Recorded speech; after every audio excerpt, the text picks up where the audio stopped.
काय केलं असतं? आज तरुण असते तर शिकले असते, मोठ्या मोठ्या अपेक्षा असतात तर त्या पूर्ण केल्या असत्या. आता काय करणार आहे मी?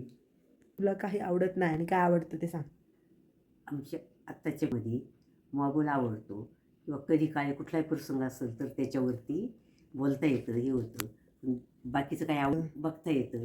तसं टी व्ही हे नाही आवडत, हे बाकीच्या गोष्टी नाही आवडत, पिक्चर बिक्चर हे असं काय आवडत नाही आहे. पण मोबाईल हे आवडतं किंवा या मोबाईलवर पटकनही माणसाला हे होतं, सांगता येतं किंवा कुठलेही बी हे करता येतं. तसं बाकीच्या याच्यावर नाही येत करता. तसं टी व्ही बी हे नाही मला पाहायला आवडत. लय गुंतून राहतात त्याच्यामध्ये, त्यामुळे ते नाही आवडत. पण मोबाईल आवडतो. खरं जे जग बघायचं तर ते जर पूर्ण राहिले आणि लोक हे नेटवर मोबाईलवर याच्यातच गुंततात.